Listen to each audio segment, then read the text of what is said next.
Friday Jones for another episode of Friday Jones Uncensored. This is my sixth episode. I am so grateful and happy to be here with you all tonight. It has been a bit of a week, so tonight, I'm not going to overload you all with information because I need a break. So I got about 4 tabs instead of 10 tabs for you guys tonight. For us to get a little reparations mindset. You all know that I am a reparationist. I'm an advocate. I wear several different hats. I am the president of the National Assembly of American Slavery Descendants. I am the vice chair of Los Angeles Reparations Advisory Commission. I'm one of the founding steering members of a coalition for a just and equitable California, which is based out of California, obviously by the name and the title.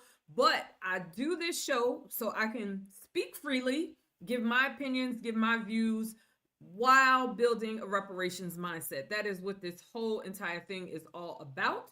So if you're not familiar with the channel, but you into reparations, you want to learn more about it, you want to share, you want to follow, you want to like, and make sure that we keep growing this community because we together are building a reparations mindset. That's the name of the game. Tonight, we all know this week, every week is something in reparations news. Every week there is something in reparations news. And this week in reparations news, we had the state of New York. And the state of New York basically decided that they were going to extend their reparations commission for 2 more years. And so before we jump into that, you all know we kind of sort of start every episode with something that I call not a New York minute, but that's funny because we're talking about New York. A reparations minute. So I'm going to get my little clock and then we're going to get into it.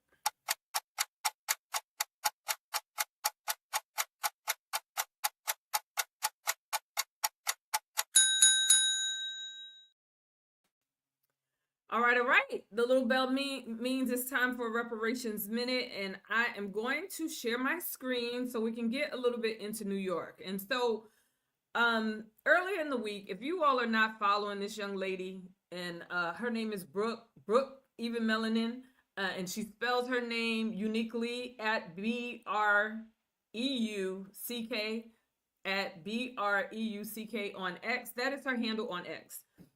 She shared something earlier in the week about Haitian Assemblywoman Solange out of New York. She's from Nassau County, which is out there on Long Island. So Kings County is Brooklyn. Obviously, Queens is Queens. But Nassau is out there on Long Island. And there's a really long post that she put up. But for our New York Minute, we're just going to watch this little thing. And then I'll tell you about some of the information that is in Brooke's post. So let's get that queued up.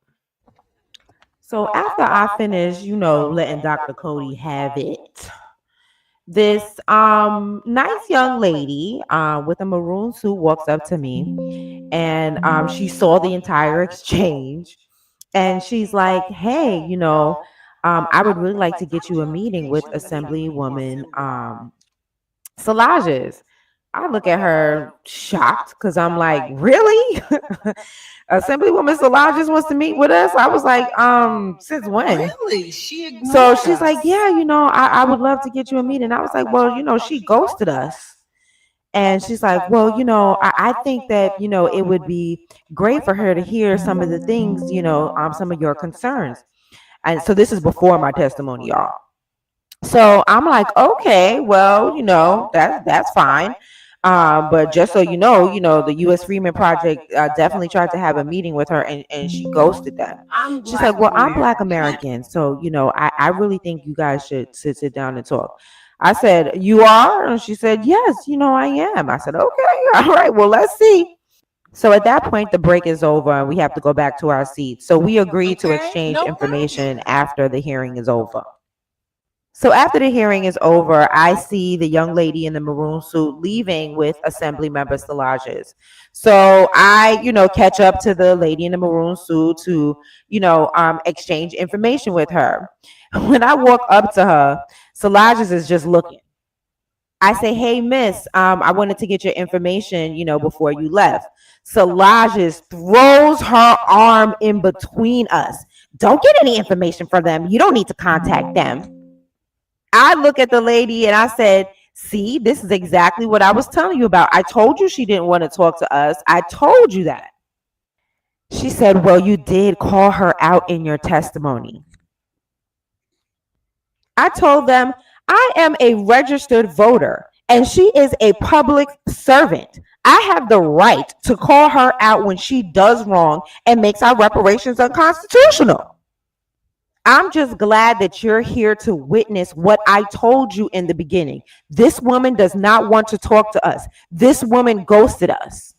Salaja says, did you have a meeting with my office? I looked at her and said, President Devine did, and the U.S. Freedmen Project did, and you ghosted them. The lady in the maroon suit sees where this is going. So she's like, okay, I have your information from the postcard that you gave me, and I'll contact you that way. I looked at both of them and I said, yeah, and walked away. Come on, guys. Send those emails. There's only 9 days left, and we got the numbers looking good, but we can make it better. Send them emails. All right. So first of all, Brooke is amazing to me. If you do not follow her, you should follow her on my YouTube channel. I have her information and I have U.S. Freedmen Project's information. You should be following them across social media, whether you're on X, Instagram, Facebook. They're in all of the regular places. And this young lady, I am so impressed with her, and I shout her out and I big her up at every point I can, because first of all, how creative is this video? How creative is this video? I love that she is using graphic novels because, us little kid nerds, some of us grew up in the comic store. Now, I might not be able to tell you all the differences between Marvel and DC, but I at least know enough to know that those are two different things. And so I love her for doing this. And she plugged her own video at the end, but she has a writing campaign. And I also put the writing campaign. There's 9 more days left. So basically at the end of next week Friday, it's going to be a wrap. And so if you can write a letter, whether you're in New York or not in New York, they have a disaggregation bill. And by they, I mean U.S. Freedmen Project, that they worked on with a legislator. And of course, they're getting pushback. And the pushback is going to come with why the New York Reparations Commission was pushed back for 2 years. And I just want to make sure that I give you guys the short version of where you can go. You can go to Brooke, BREUCK, call to action.com. Again, that's Brooke, BREUCK, call to action.com. She has all of the information there that you might want to see. The thing about this video, the exact same thing happens to the reparations lineage advocates in the state of California. Solange may or may not be Brooke's representative. I don't know if Brooke lives out in Long Island. Long Island is a nice ways from Brooklyn. It's a nice ways from Queens. But when you are representing a state and when your vote affects everyone in the state, you can't get into, I don't want to talk to this person, I don't want to talk to that person. What we experienced in California, I'm in Isaac Bryant's district. Okay, I don't approve of what he did on August 31st, 2024. However, as his constituent, for him to, if you are supposedly, you can't block your constituents from your official legislative email on social media, how is it okay for you to just not meet with them at all? How is it okay because your feelings are so fragile? I don't know when Black folks' feelings got to be as fragile as white America, in that somebody says something to you, someone calls you a name, and you so in your feelings, you can't take meetings from your constituents when they're not the enemy, when we don't know who the enemy is, or we act like we don't know who the enemy is because we maybe made some backroom party deals. I don't know. What I do know about Solange in particular is when the U.S. Freedmen Project was trying to meet with her and they eventually got to meet with her, what she said was that Haiti basically sent troops during the Civil War. And it's because of that sending of troops that the South didn't win. And we were able, to gain freedom as after the Emancipation Proclamation. And so the United States owed Haiti. And I didn't know that piece of history. I think that's a beautiful piece of history. But instead of her saying, look, we're going to write some sort of bill in New York so that there could be some redress, for Haitians helping the United States of America. And I'm going to also support your reparations bill so we get two bills going. She basically was like, if I don't get reparations for Haiti helping you Black people in America get emancipation, then nobody's getting it. That's her attitude. That's who we're dealing with.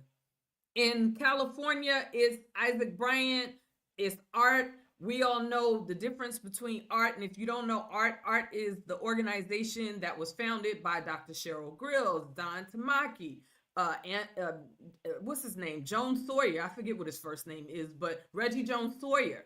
All the people who voted against lineage went and they formed this organization in California. And now they have all of the legislators' ears. Now they're the darlings. Now all the people who've been doing this work for the past 6 years who made AB 3121 a thing, those people who made sure that they got leather binders,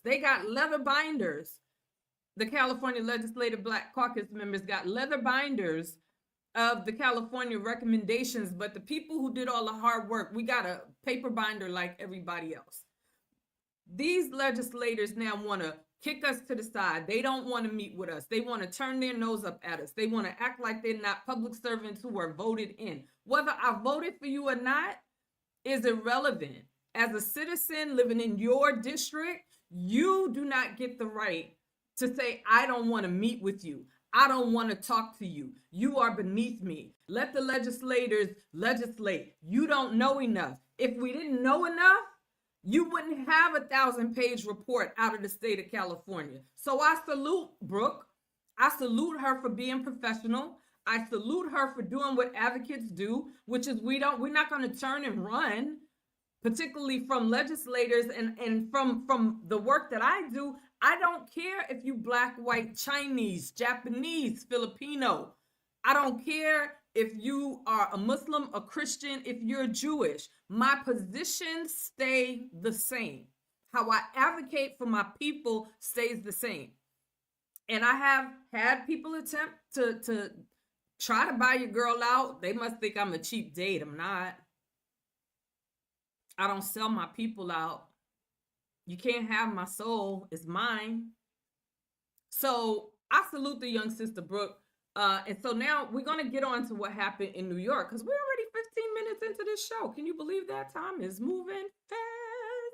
All right, so I'm going to share my screen. And again, y'all got a light night tonight. You see, I don't have 50 million tabs jabbed open there. I'm going to try and make this a little bit larger for you. This is from WXXI News. In WXXI News, I like their article the most. It was interesting to me that this is big news coming out of New York. NPR, I didn't see like any major news channels talking about this. I didn't see the New York Times. I didn't see an article for the New York Times. I didn't even see an article for the New York Post. And the New York Post is almost like the Inquirer in terms of like papers in New York. I'm just saying, I just didn't see it. Anyway, I saw it in smaller publications, and thank the smaller publications for getting it in. Basically, New York state officials, bowing to political headwinds, have agreed to push the long-awaited for report on reparations back to 2029. Assembly member, and folks were jacking her poor name up, but it's Micaela Salages, chair of the Black, Puerto Rican, Hispanic, and Asian Legislative Caucus, told the Gothamist that the 2-year delay, which was embedded in the latest state budget, came at the request of the state's Reparations Commission, charged with studying the harm tied to enslavement.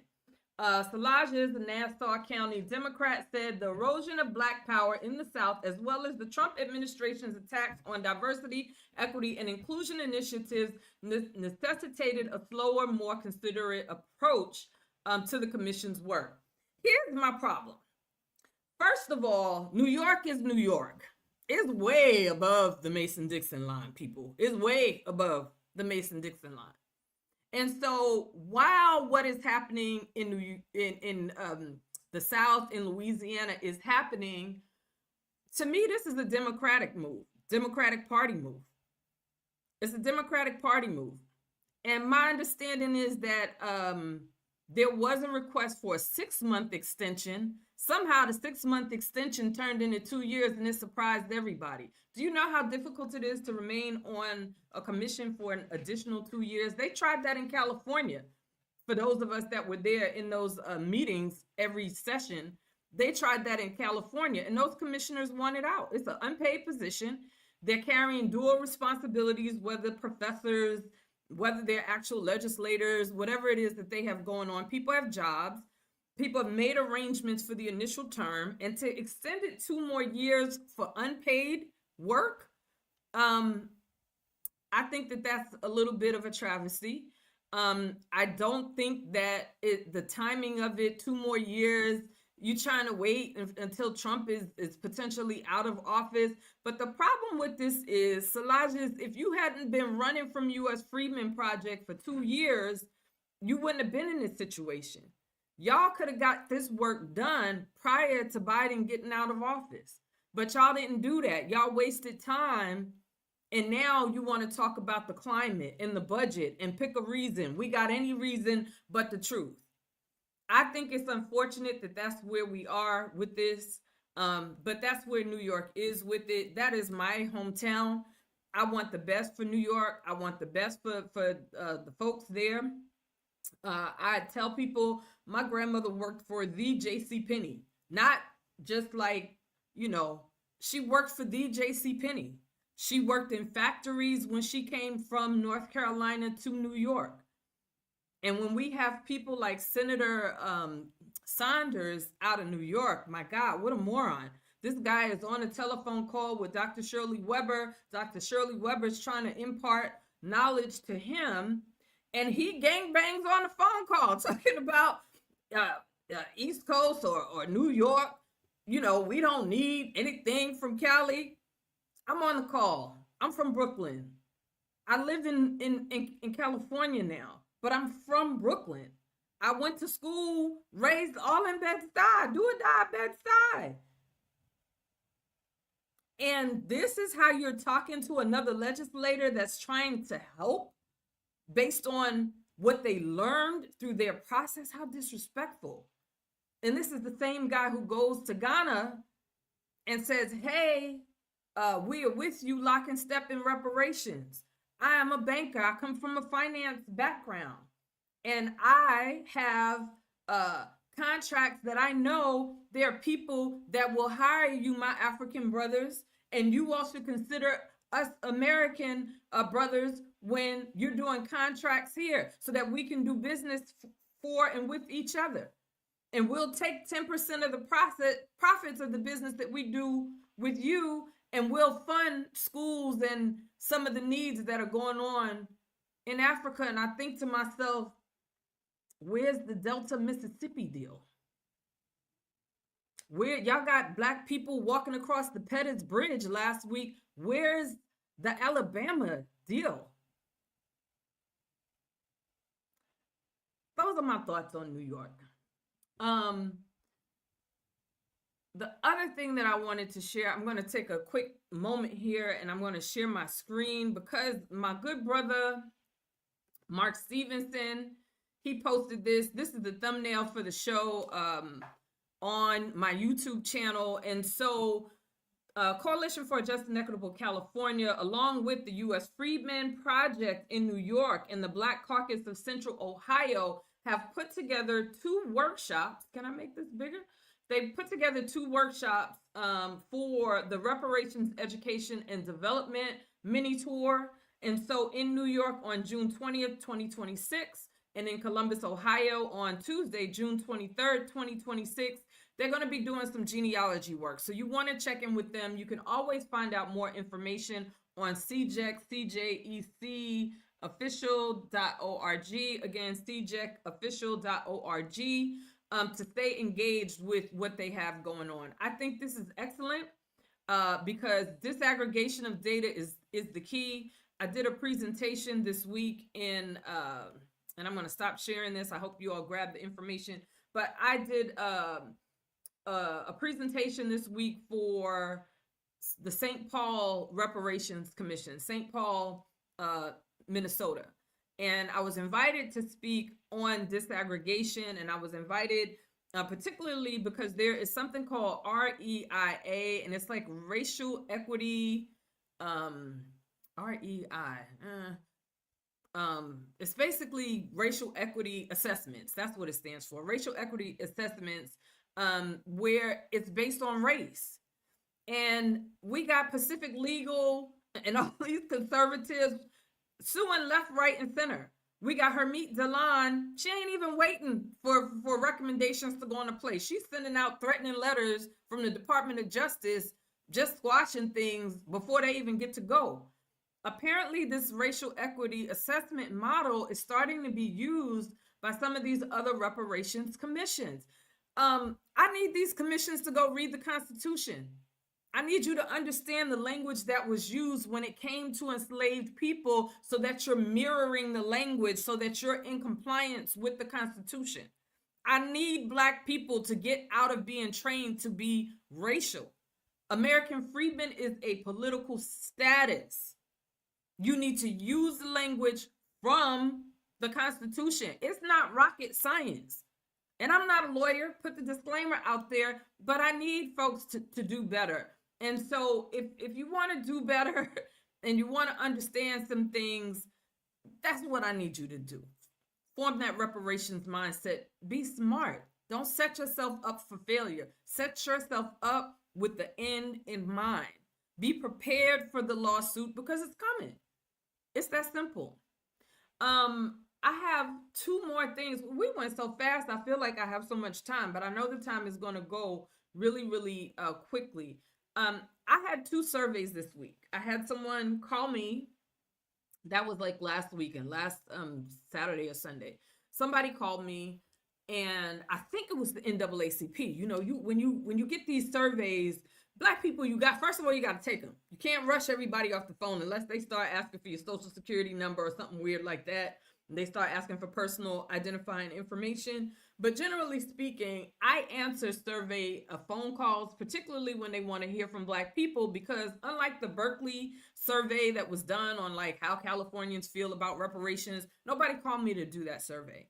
But this survey, I think it was the NAACP because of the types of questions that were being asked and the types of questions.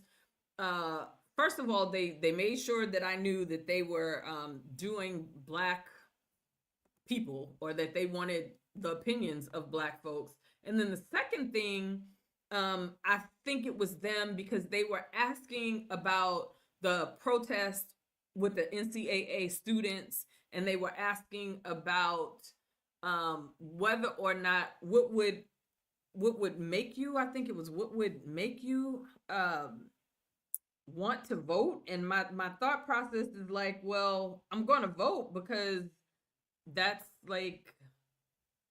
what I do. Like, I vote during elections. I'm not motivated. That was the word they kept using. Are you motivated to vote because of what happened down in Louisiana? And my thought process was, well, I would vote, right? I would vote whether or not that was happening. And I am motivated to vote because it's a civic duty. I'm someone who's into civics. And so it was a little difficult for me to answer that question because it's like, do I intend to vote? Yes or no? I'm not motivated by these things. I'm not an emotional voter. I vote on who I think is going to do the best work for Black people. I vote based on whether or not someone was honest about what they said they were going to do, and did they deliver the thing or not.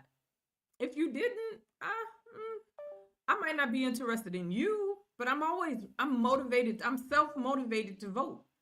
I'm motivated based on what the needs of my community are, and that's sufficient for me. I think a lot of what we're seeing now with the NAACP, and I don't have this brother's name in front of me, but I shared his video on my channel because he read the legislation. He read the legislation where the devil is always in the details, and part of the settlement that the NAACP and our Congressional Black Caucus put or is supporting in the legislation is that the students wouldn't be able to unionize. When Condoleezza Rice was on the commission, I think she was the chair of like the NCAA commission, and that's when NIL, your name, image, and likeness, that's when that went onto the books. That was in 2018. Y'all, I'm not a sports fan, but I understand sharecropping, slave plantation business models when I see them. And I was very vocal back in 2018 when that report that came out and they granted the image and likeness deals, and it's about time. I had somebody call me a liar. I had my own business practice from 10 to 2013. I had a young intern. He was a go-getter at that time. What's up, Daryl? I hope life is well. He went to North Carolina Chapel. He played basketball. He was a hustler. He talked about being on the bus sometimes and not having $5 in his pocket and just being hungry, being a kid in school, playing all these games, not really having money. And he was excited by the changes that I talked to him. He was excited about the changes because he remembered that. I shared that on social media. People call me a liar. And I wasn't in play in 2010 to 2013. It came out in 2018. What am I lying about? What do you mean he wasn't at school and he wasn't hungry? And he was specific about those being those away games. So on campus, I guess life was good. But remember, the coaches couldn't feed, couldn't gift, can't do any of that stuff. But the coaches are getting paid well. The colleges are selling tickets, TV deals, getting paid well, and they still are. And so here you have the NAACP talking about we need the kids to strike. Why you want them to strike, but you don't want them to unionize? Make it make sense. And I said this on my post. Why is it that y'all, I tell you, every Black organizer, when Kamala Harris was running to be the president of the United States, it was like the LGBTQ for Harris. It was Black women for Harris. It was Black doctors for Harris. It was, Black men for Harris. It was Black everybody for Harris. All the adults were meeting weekly with game plan strategy and raising money. They say she raised $1 billion. I don't know. I'm going to say she raised $700,000. The adults were on the phone, moving, organizing, doing what they should do. And so NAACP has a whole legal arm. Y'all couldn't organize them same folks that was on the phone every other night. I was getting text messages to my phone. I had friends, family, cousins, I don't know. Everybody and their mama was sending me, come get on this meeting to raise money. Y'all couldn't raise money. You couldn't raise money to pay lobbyists to play the media game down in Louisiana, to play the media game across the South and wherever else you could afford to buy ads. Is that what y'all are telling us, adults? The whole thing is terrible. The CBC needs to be called out because you're asking the kids to strike for Democratic seats, not for themselves, for Democratic seats, while the Democrats are selling them out. So go read the legislation. I like reading things because that's where the devil lives, in the details. The devil has to tell you what he's doing. And as long as you don't fight in protest, it's in plain sight for you to see it. That's how things work in this backwards world that we live on. But that's the name of the game. So that was the first survey. And I don't know. I thought it was a little odd. I think they're trying to make up for the backlash by saying we got some data And we'll see. We'll see what happens. Somebody's going to publish that data, and they're going to publish it fairly soon. Obviously, primaries are happening, and they're kind of winding down. So I give it about another month or so, and whoever did that, pay for that video, what do you call those things? Whoever paid for that survey, they're going to come out. This last survey I want to share, I have a little screen action for you guys. This was a surprise, and I'm going to share. This is my messages, and so you guys can see I'm not making this conversation up. I'm going to share it with you all because it's kind of funny. That's as big as I can get it. All right, y'all, that's as big as I can get it. This is Emma. Emma called me. Emma texted me. First of all, Emma's a little rude because Emma, hi, this is Emma. We're gathering opinions on the U.S. relationship with Israel and wanted to hear your perspective. Are you open to chat? I don't think I'll be hearing from her again. I say sure. After 7 p.m. or tomorrow morning. Usually when you tell people who do this kind of work, who do surveys and whatnot, they'll mark it down and they will holler back. They'll get back to you. Instead of her waiting for 7 p.m., she hits me right back. Sounds good. Looking forward to chatting then. How do you see it? But then she goes in with the question. So she already disrespectful because she disrespecting my time. But since she went in, let's go. Looking forward to chatting then. How do you see Israel as one of America's strongest allies? First of all, words don't mean the same to everybody. I don't know what she meant by strongest allies. What does that even mean? What does that mean? So I asked her, what organization are you calling on behalf? She never answered that. And they don't, because they're not supposed to. But I always ask because I want to know. I haven't had anyone crack under the pressure yet and tell me, probably because they know people do stuff like this anyway. And so I asked her, what does she mean by strong? Because I don't want to be like, yes, what am I saying yes to? I don't know. And she says, when we say strong in the context of the U.S.-Israel alliance, we mean a strategic partnership that shares intelligence and develops defense technologies to protect U.S. forces and allies and is a key defender of Western values and freedoms. First of all, until y'all get the United States pays reparations to American freedmen, I don't know what Western values you want me co-signing on. I don't know people. Look, anyway, so I just said no. I don't have too many words for Emma. I just said no. And defense technologies to protect U.S. forces and allies, last I checked, it was United States weaponry over there in Israel being dropped on the Palestinian people.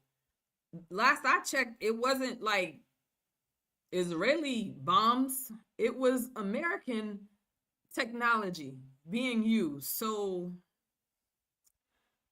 moving forward, what role do you think Israel plays in supporting American interests? And I said, keeping BlackRock and Palantir paid while aligning agreements like Ghana and the European Union security agreement to control Americans and Africans according to the European Union 2030 plan. If you haven't read the European Union 2030 plan, my dear Black folks, my dear reparations people, my advocates, you might want to read it. It's very telling.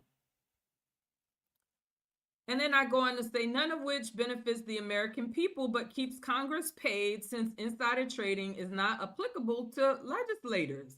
I'm trying to understand where was the lie.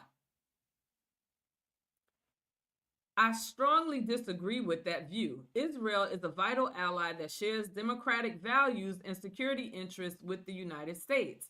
A lot of people seem conflicted between supporting allies and concerns about foreign aid. Is your concern mainly about the amount of U.S. aid going to Israel or America being too involved overseas? And I say, yeah, first of all, your role is to gather opinions. Why is Emma telling me her opinion? Emma, I don't care about your opinion. I'm giving you my time that you interrupted because it wasn't after 7 p.m. to pretty much just tell you about about my thoughts to your questions. Anyway, supporting allies, largely European Union members, and democracy for Americans may or may not be aligned. U.S. spending on Israel and U.S. individual states, whether direct or in support of Holocaust victims, has been a staggering amount of taxpayer dollars since the Luxembourg Agreement. Remember, I talked about the Luxembourg Agreement. That was in the 1950s. So the U.S. taxpayer has been paying through the nose for this friendship. I think if you had a friend that you was always just paying everything, kicking their clothes down, making sure they had something to eat. Every time they got into a little scuffle with somebody, you was fighting and you were bringing all your toys to whip behind on their behalf. After a while, you'd be like, friend, why are we friends again? And then I said, there's security interest in building Cop City in Atlanta, which is also true. That's where the security interest is. LAPD, a lot of these police departments across the United States train with the IDF.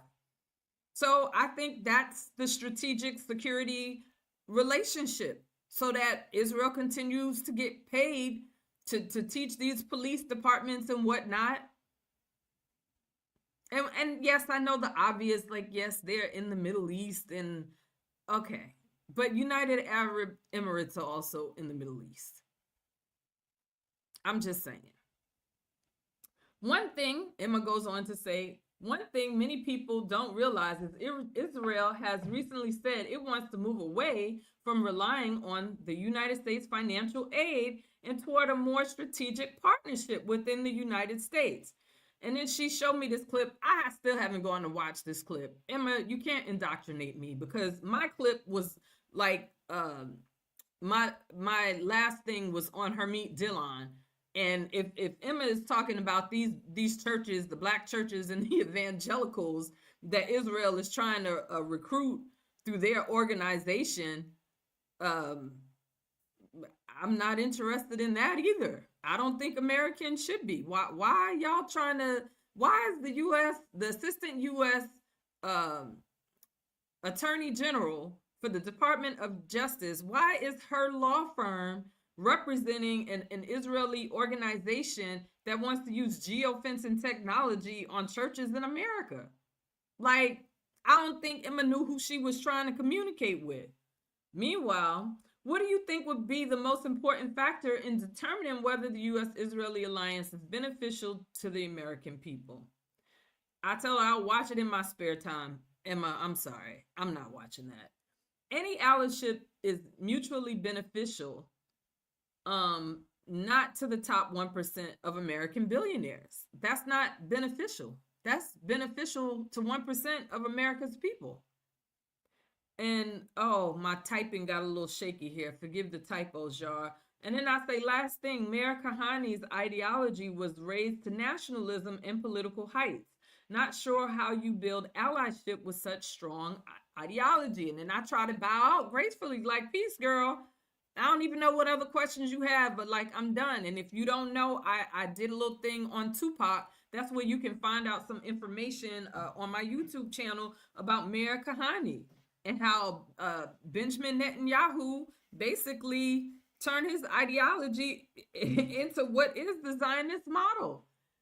Gave his children the highest certification that Israel gives to citizens.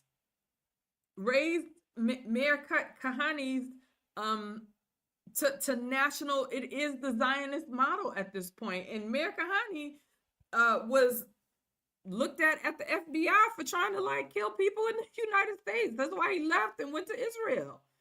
This is all, you could Google any of the stuff that I'm talking about. Meanwhile, she says, I understand you're looking for peace, and that's a great goal. Israel's desire for peace is often overlooked in favor of more sensational headlines, but it's fundamental part of their mission to coexist safely with their neighbors. I said, then I pray that. I pray peace for Israel. I pray peace for Palestine. I pray peace for the Crips and the Bloods.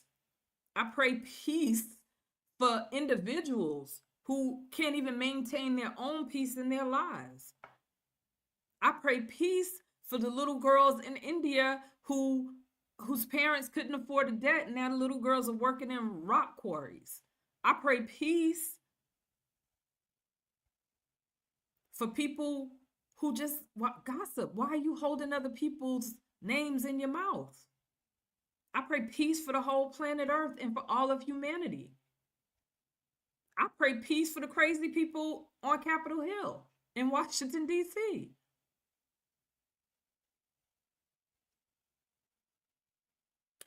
What do you think is the most significant obstacle to achieving peace in the Middle East? Well, Emma, I think it's Azazel. And when I get short with answers, it is what it is. For those of you that don't know, Azazel is the angel, the fallen angel, the watcher, who actually taught the first human beings about war and metals and how to make armor and how to make machines of war. So if you're going to ask me, Emma, about what I think the most significant obstacle into achieving peace in the Middle East, watchers, their children, some of them, the spirits that are in lower realms that we might call hell,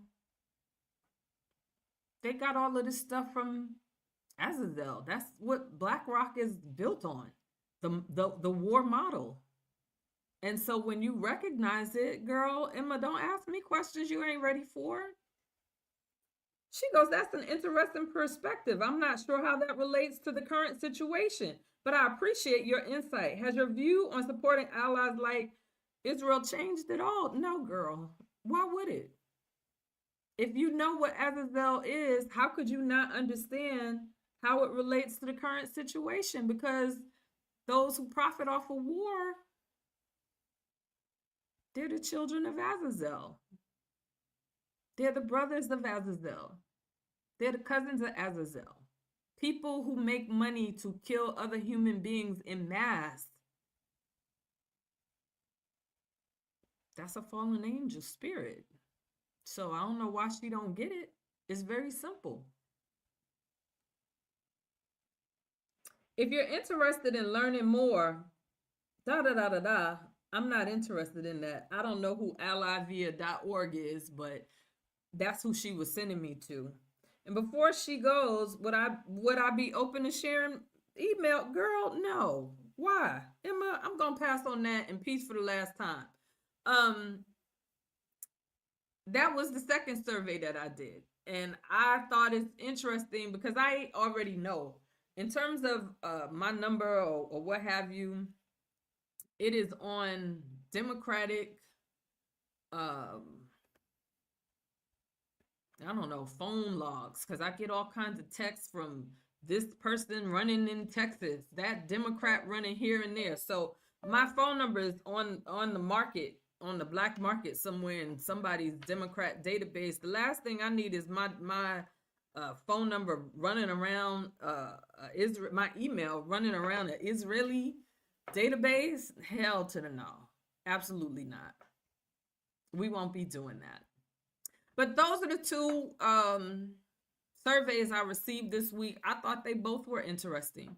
I am trying to educate you all where I find the information to be relevant with regards to Israel, their history, reparations, Holocaust, what countries paid, why they paid, how their APAC money influences reparations today, how their law firms, how Jewish law firms are representing these cases today. And these cases are advocacy cases. These cases are intended to set precedent in law. I said that, I was saying that 2 years ago when I reached out to a couple of very prestigious colleges that battle each other, the blue and yellow people and the red and yellow people. I reached out and said, hey, lawyers, you lawyers at these prestigious schools, I could use a little help. You know, my national org could use a little bit of help. Because this dude, Ed Bloom, he's coming. And now, this was 2 years ago. We could have been preemptive. right? We could have been working on strategy, and now that he's like hitting and doing the lawsuit, San Francisco, we got Evanston, right? We got the hospital that I told you guys about in Pasadena, Black women maternity health, a plan run by the county because of the high mortality, infant and maternal mortality rates here locally in Los Angeles. And so it's very challenging for me. Oh, this light is just everywhere. It's very challenging for me um to basically see the things before they happen. I see them before they happen. And I'm on YouTube now. I have some other things that I need to learn in order to build. I don't necessarily want to build on YouTube. I want to build somewhere else, but I have to learn the tools. But for right now, I'm here on YouTube. I want people to like and share because when I make the move, I just want people to be able to keep up with me. I will be breaking up this video like I do most other videos. I will be, running shorts in 2 weeks. We'll have another show. Not sure what the topic is going to be because honestly, every time I think I have a show, things change because there's always some sort of reparations news. And I do want you all here at Friday Jones Uncensored. I do want you to hear and know what's going on in the reparations space. And in things like St. Paul, I'm so thankful. Shout out to the good brother Jeremy English and to BLM St. Paul because they invited me, I think last year or 2 years ago, they invited me to come speak at an annual reparations event that they have. And because of that relationship, they called me to talk about disaggregation data. And we know the state of California, we got it done. We do need your help in New York, 9 more days. So if you haven't sent a letter in New York, please send a letter to those legislators out there. CJEC, also Coalition for Just and Equitable California, actually has 2 bills here in California. They're also doing a letter writing campaign. You can again go to, let me find the banner. You can go to their website so that you can fill out the letters for California. It's important that we share this work. It's important that we do reparations mindset. And like I said, I pray for all kinds of peace. I pray for peace for people who have tax issues, people who have problems paying their bills. I pray for alignment in your life. I really do. This work is spiritual work. My next book, y'all gonna hear me talking about this book until I'm like, come see me, because it's finally done and I can sign some copies. But the spiritual manifestation of reparations, the spiritual work, the spiritual warfare, the spiritual history around some of the movement that has happened when it comes to us in this country. It's a different time. It's a different place. I'm very, very thankful to be able to be of service in this reparations work. And white folks don't know that they need it, but oh my goodness, honey, the behaviors that were learned during slavery is why there's an Epstein Island. The behaviors that were learned and allowed to be okay, that's why pedophilia and crimes against children in America are what they are. If you all want your men to do better and be better, if you as women want to be better and do better, you all are going to have to get on this reparations train, because I read, oh my God, the Freedmen's Bureau Act again to refresh myself. And I knew this, but seeing it in print hit me differently in the face of everything that's happening right now with this voting rights stuff. But the Freedmen Agency was newly emancipated, enslaved, formerly American freedmen people, and for poor whites. America knew then that y'all poor whites needed some help. America knew then that your economic standing was the equivalent of the newly emancipated Negro. America knew that. And that's why y'all wasn't supposed to be with the Ivy League boys and their doctors and their medicine and their lawyers. Y'all poor whites was supposed to be with the newly emancipated Negroes. And somewhere along the way, y'all forgot. And what I could tell you didn't forget, what happened was that white water fountain and that black water fountain. And as long as y'all poor whites had that white water fountain, y'all thought y'all was up here when it came to the black water fountain and the black people. You thought you was up here. And so even though the oligarchs back then and the rich people and the Bill Gates of the time and, you know, the Donald Trumps of the time had relegated y'all to the Freedmen Bureau along with the newly freed Negroes, y'all to this day still think y'all up here. Y'all don't think you down here. But the truth is, where them data centers are going, y'all down here. Y'all down here with us still. But you haven't learned to adopt our politics, because the last time y'all tried to adopt our politics, Bacon's rebellion, I think down in Virginia is where it was, Bacon's rebellion. That's what happened to y'all. The oligarchs kicked y'all butt. And so y'all stayed post-emancipation.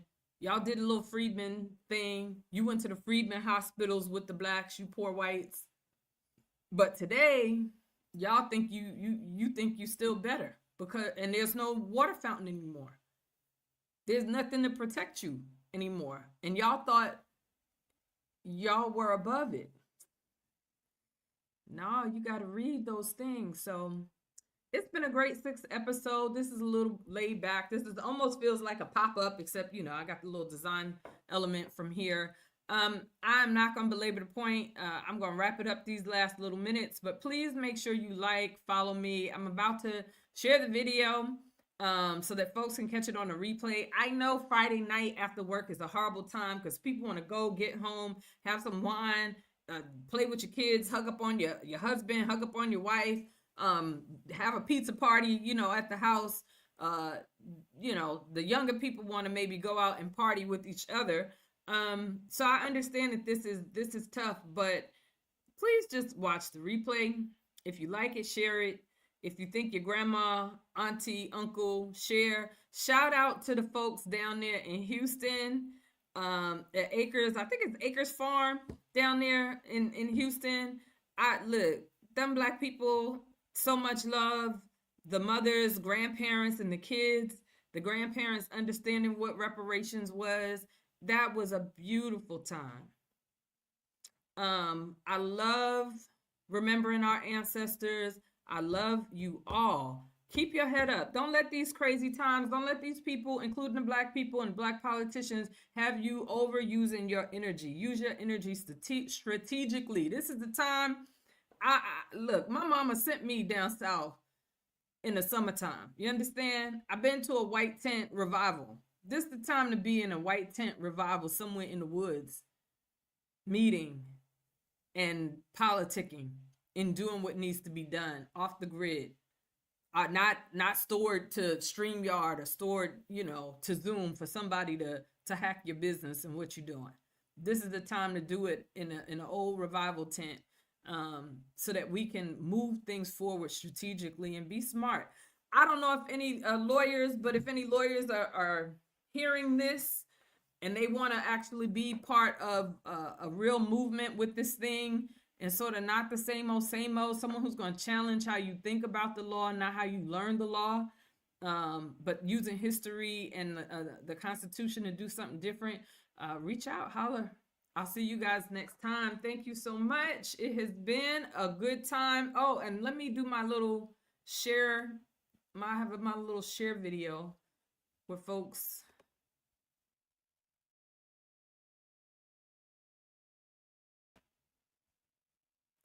Yeah, follow me. I am Friday Jones on all social media. And then we're out of here. I'll see you guys next time.